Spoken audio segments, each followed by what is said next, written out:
Ok. Denise, você poderia fazer a prece para nós de abertura, por favor?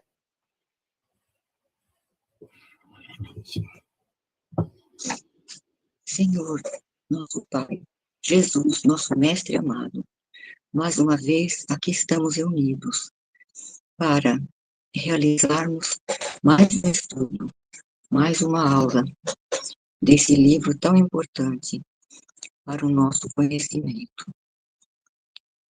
Pedimos o auxílio da espiritualidade, tanto quanto possível. Obrigada, Senhor. Obrigada, Jesus. Que assim seja. Obrigado, Denise. Bom, pessoal, então, retornando aqui o estudo, a gente parou no slide 4.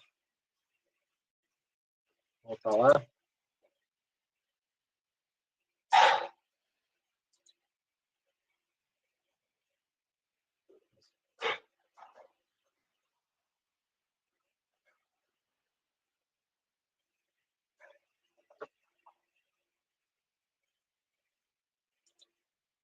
Então, nesse slide a gente comentou, né, dos cientistas que, principalmente do William Crookes, que verificou as forças verificadas durante os fenômenos físicos, como era tanto William Crookes como outros cientistas eram estudiosos do eletromagnetismo, eles buscaram tentar entender aqueles fenômenos que estavam sendo, no momento, estavam sendo, naquela época, estava sendo a coqueluche da época, muitas pessoas divulgando aqueles fenômenos por curiosidade. Então, consequentemente, cientistas que eram especialistas em magnetismo voltaram sua atenção para tentar explicar qual poderia ser o efeito físico por trás daquilo, o efeito natural. E com o tempo eles perceberam que não era só um fenômeno físico, porque eles tinham um princípio inteligente por trás.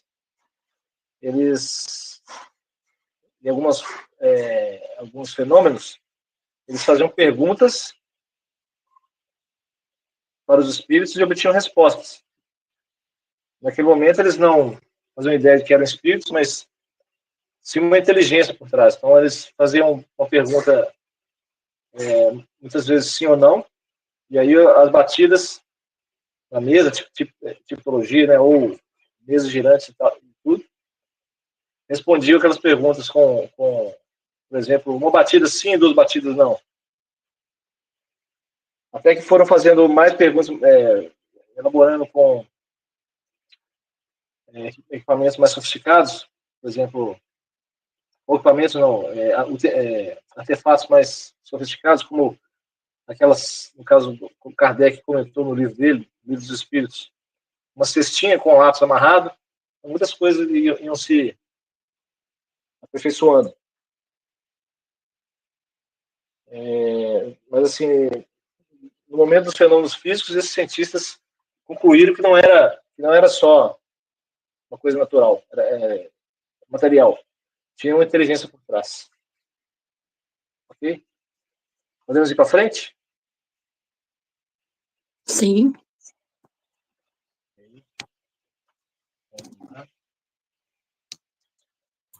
Ok, vamos à frente. Eu vou pedir, por favor, Fábio, você poderia ler, por favor? Sim, posso sim. Obrigado. Os espíritos ensinavam a pré-existência, a sobrevivência às vidas sucessivas da alma. E eis que as experiências estabelecem que, não somente a lembrança das menores particularidades da vida atual até a mais tenra infância, mas também a das vidas anteriores estão gravadas nos recônditos da consciência. um passado inteiro velado no estado de vigília reaparece, revive no estado de transe. Com efeito, essa rememoração pôde ser reconstituída num certo número de pacientes adormecidos. Aqui fica bem claro, né, a descrição do autor aqui, né? Imagina a época, uma informação nova dessa, né? Ao pesquisar tal fenômeno, né? E poder comprovar,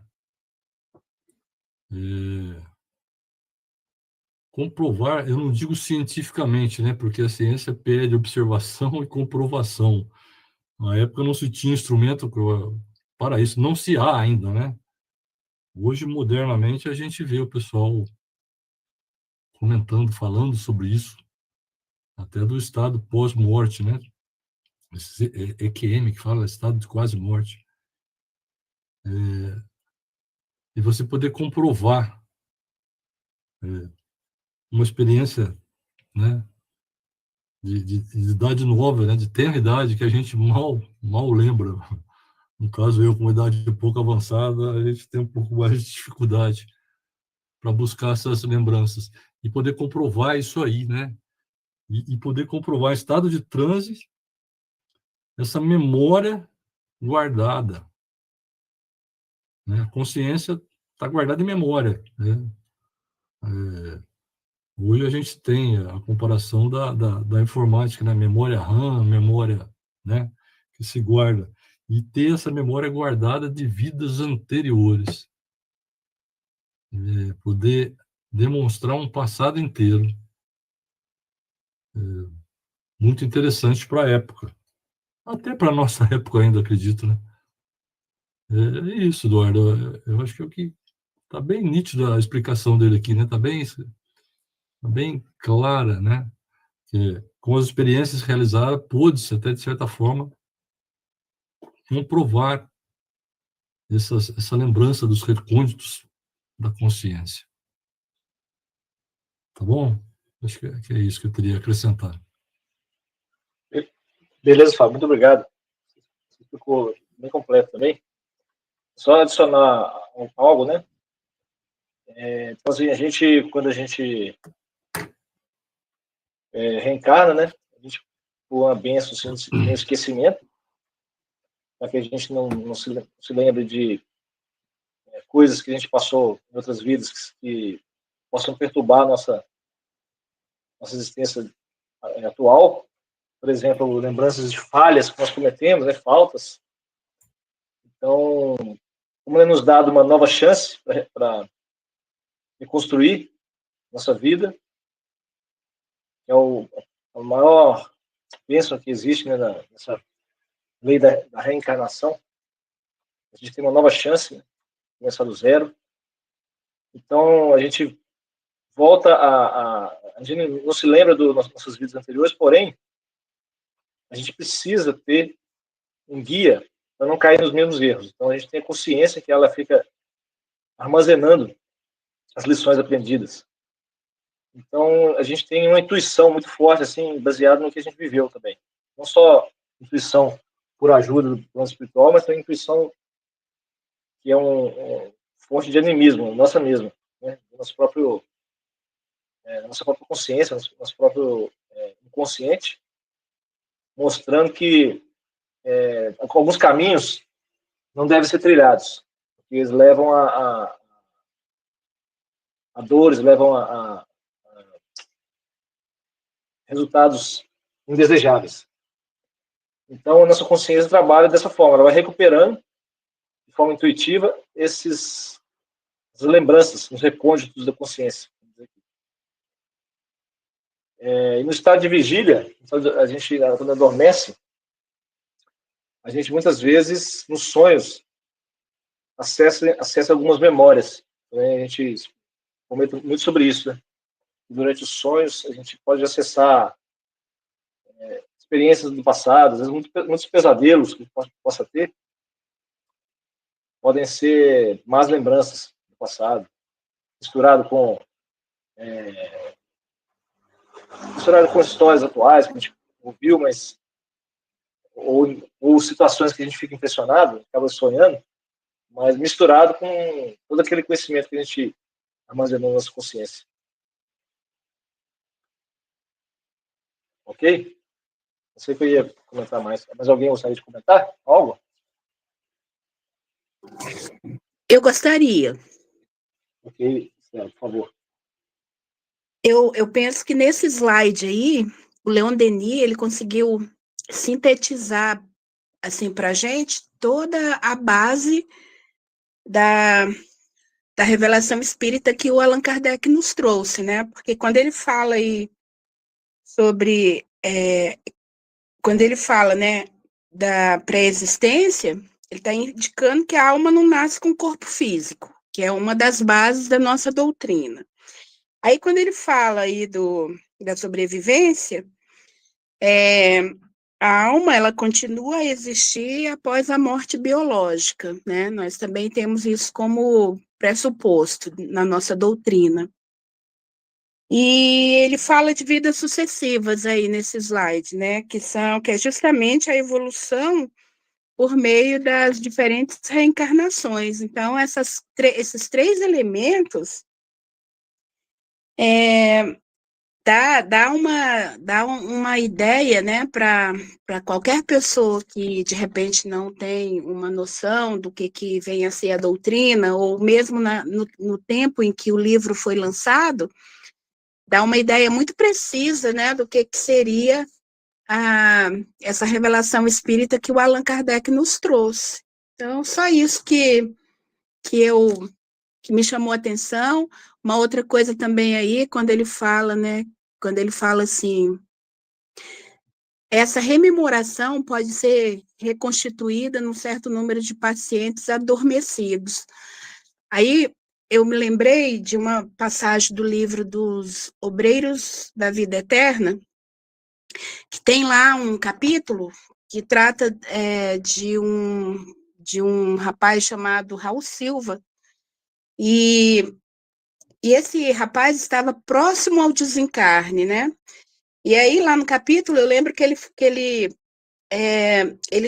durante uma conversa que ele teve lá com os filhos e com os amigos espirituais que estavam ali presentes, ele consegue, ali por conta, né, daquele estado de vigília física e também com a proximidade da morte, ele consegue atingir um estado de revelação de coisas a respeito dele próprio, os filhos, e relembrando, e isso mostra, né, exatamente o que ele está falando aí, né, que são situações que emergem quando as barreiras da matéria começam a ceder e a pessoa se vê em estado de vigília, porém, nesse transe aí de que o Leon Denis falou aí nesse slide para a gente, né?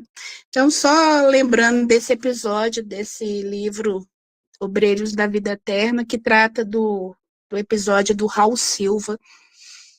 É isso, Eduardo. Obrigada. Eu agradeço. Vamos avançar um pouco agora.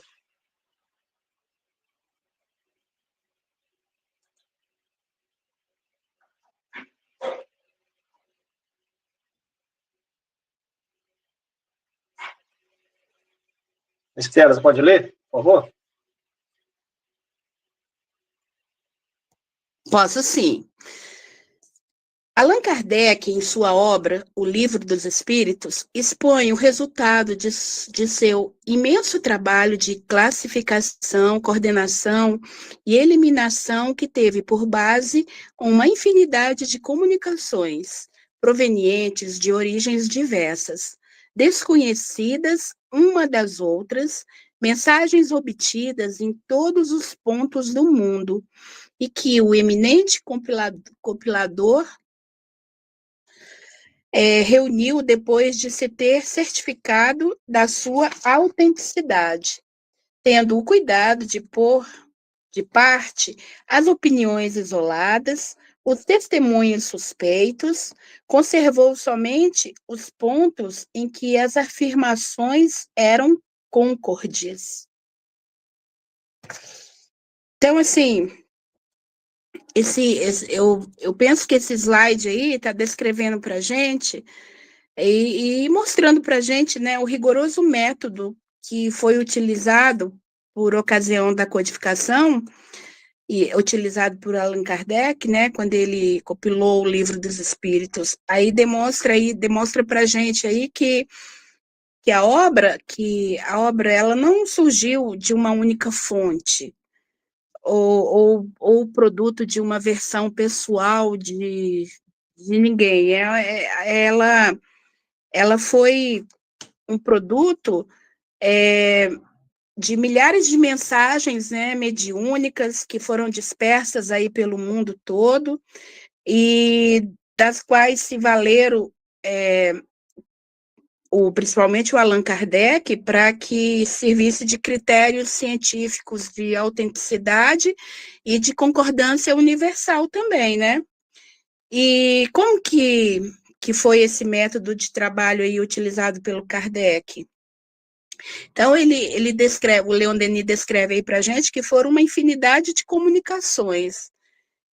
Então, o Kardec, ele recolheu dados vindos aí de vários médios e de locais distintos do planeta, né? Do mundo. E as origens dessas comunicações, elas eram desconhecidas uma das outras, né? Os médios e os grupos que trabalharam não se conheciam, não trocavam ideias e nada, né? O que impedia que, de repente, alguém pudesse sugerir que houve ali a combinação prévia de alguma resposta. Então, isso daí é algo que demonstra, né, o critério científico de autenticidade e da concordância universal dos espíritos. E aí, quando ele fala ali também da eliminação, né, trabalho de classificação, coordenação e eliminação. O Kardec, ele descartou tudo o que era contraditório, tudo aquilo que pudesse ser ideia isolada ou que pudesse, de repente, ser fruto de algumas ideias puramente pessoais dos médios ou de algum espírito inferior que pudesse estar com a intenção de atrapalhar aquele trabalho, né? E sem contar o controle universal, que a base da autenticidade era justamente a concordância, né? Se um princípio era ensinado por diversos espíritos e em lugares totalmente diferentes e sem contato, isso fazia com que ganhasse ali validade científica e doutrinária que o Kardec julgava necessária para a base do trabalho que ele realizou.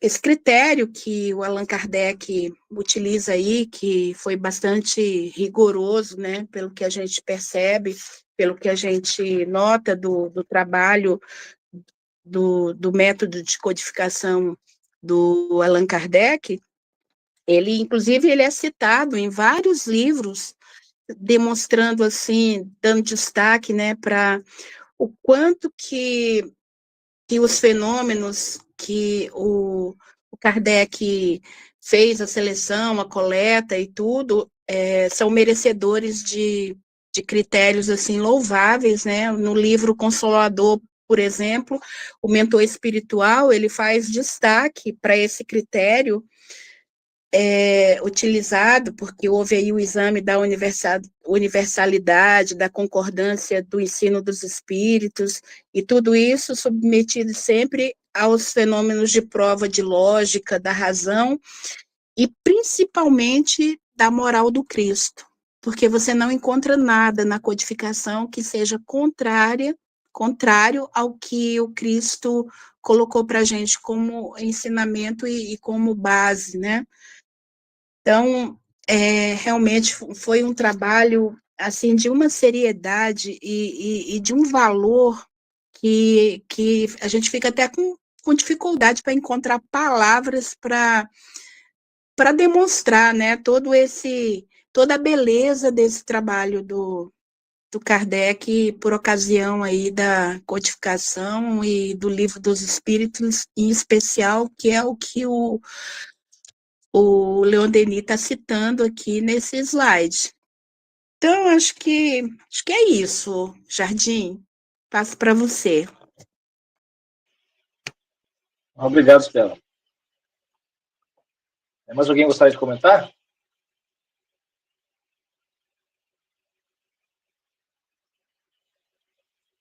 Eu ia fazer mais um comentário que, assim, a gente tem o trabalho de Kardec, as bases do Espiritismo, né? O trabalho basilar do Kardec com toda essa compilação dos ensinamentos dos Espíritos. E, no início, foi necessário esse trabalho árduo, assim, de comunicações concordantes em vários lugares do mundo, para que se pudesse construir essa base, essa literatura básica, os livros básicos do Espiritismo, né? A obra básica, né, que a gente chama. E aí, futuramente, em vários lugares do mundo, continuaram-se, somente no Brasil, as comunicações dos espíritos e uma vasta literatura ditada por espíritos. Todos esses livros têm seu valor, mas eles não são fruto de uma concordância, comparação e nada. São apenas ditados por espíritos e publicados. Então, por isso que a gente sempre recomenda que os espíritas tenham conhecimento das obras básicas de Kardec, porque tem esse cuidado do Kardec de manter uma lógica e uma coerência nos ensinamentos e fazendo aquela base, para que você possa, em cima dessa base, construir todo o resto do conhecimento. E, então, dessa forma, a gente não exclui os outros livros, mas também a gente dá mais importância para as obras básicas, por essa razão. E outra coisa é o seguinte, os livros, as obras posteriores, elas se comprovam não por comparação das mesmas ideias, mas por comparação de situações que se mostram similares, que prova que o plano espiritual é descrito de forma concorde, de forma consistente, em diversos livros, em diversas histórias. Tanto o plano espiritual como no fenômeno da reencarnação, os fenômenos naturais que os espíritos são submetidos, né? Aos quais os espíritos são submetidos. Ok? Esse comentário adicional. Mas alguém gostaria de fazer uma tréplica, é isso? Sobre isso que eu falei? Então, vamos para frente, então. Ok?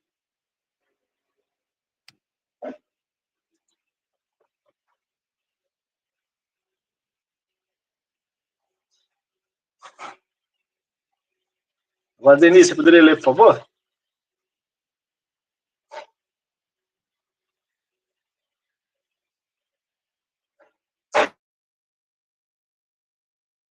Eu leio, sim. No livro de Allan Kardec, o ensino dos espíritos é acompanhado, para cada pergunta, de considerações, comentários e esclarecimentos que fazem sobressair com mais nitidez a beleza dos princípios e a harmonia do conjunto. Esmerou-se ele, primeiro que tudo, em dar sentido claro e preciso às expressões que habitualmente emprega no seu raciocínio filosófico. Depois, em definir bem os termos que podiam ser interpretados em sentidos diferentes. Ele sabia que a confusão que reina na maioria dos sistemas provém da falta de clareza das expressões usadas pelos autores. Vamos lá. Que para cada pergunta, né, era acompanhado de comentários, né, como a gente sabe. Agora, ele se preocupou muito, né, primeiro de tudo, em dar sentido às expressões empregadas no raciocínio filosófico, né? Depois ele quis definir os termos que podiam ser interpretados em sentidos diferentes. Isso daí é importante, que às vezes certas palavras têm mais de uma interpretação. Então ele quis deixar tudo bem claro, né? Bem assim mastigado, para que não houvesse dúvida. Uma coisa tão importante, né? Ele sabia que a confusão que reina é muito grande a confusão na maioria dos sistemas, que a falta de clareza das expressões compromete todo o entendimento. Deixa eu ver o que mais.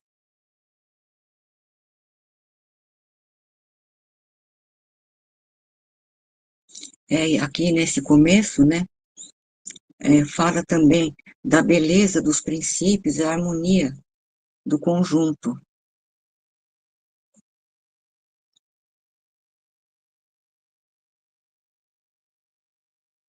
É isso, né? Que a resposta das entidades, né, eram bonitas, né? Eram esclarecedoras e também harmônicas. Acho que seria isso da minha parte. Obrigado, Denise. Perfeito. Bem explicado. Uma coisa interessante que a gente vê também é porque o talento do Kardec de explicar, né, que ele era formado em pedagogia, ele era cientista na área de pedagogia. Ele era, né? Falava 7 Isso, línguas, né? exatamente. Então, ele é bem preparado para o trabalho, pela missão que ele teve, né? Foi uma missão, a gente sabe agora. Uma grande missão. Exatamente. E quando ele explica, fechando todos os elos ali, organizando as ordens, como ele ia dispor o trabalho, então, de forma tão perfeita, assim, que a gente fica impressionado também. É verdade, viu? Ele teve um grande trabalho, né? Ele recebia não sei quantos cadernos de brochura com as mensagens, né? É que ele tinha muito preparo para isso, para selecionar, ver o que tinha a ver, o que não tinha, o que procedia ou não, né? Muito embora ele não conhecesse ainda a doutrina, mas ele foi bem preparado mesmo para isso. Ele teve uma motivação, né, assim, invejável, como que a pessoa, ela é determinada em fazer um trabalho como ele fez, né? Tem uma determinação Sim. admirável. Não, nem fale, viu? Tudo que ele passou, né? Não foi fácil. Agora a Isso, gente lê os livros, tudo, mas se a gente for voltar lá atrás, e toda a pressão que ele sofreu, né? Naquela época, principalmente falar em alma do outro mundo, em espírito, que dá mensagem, nossa senhora, se hoje já existe preconceito ainda, né? Imagine no século, no século XIX, né? exatamente. Ele tinha preconceito, ele tinha uma resistência no mundo científico, ele participava de uma comunidade científica e muitos dos colegas dele se afastaram dele, né? Um filme Teve isso. mostra bem isso. Tem um filme sobre a vida de Kardec, É, mostra bem isso aí. então, tem essa parte, né, toda também. A queima dos livros dos espíritos na Espanha, né? Quer dizer, se fosse outro, já desistia, né? Mas não foi. Essa queima surtiu o efeito contrário, daí todo mundo queria ler. Legal, né? Isso é normal, quando alguém tenta combater um certo conhecimento, fortalece aquele conhecimento. Fortalece. Realmente. Isso aí. Alguém mais gostaria de comentar? Eu gostaria. Já Beleza, estou inspirada para falar. Bom, que bom. Acho assim que esse destaque aí para as notas e para o raciocínio do nosso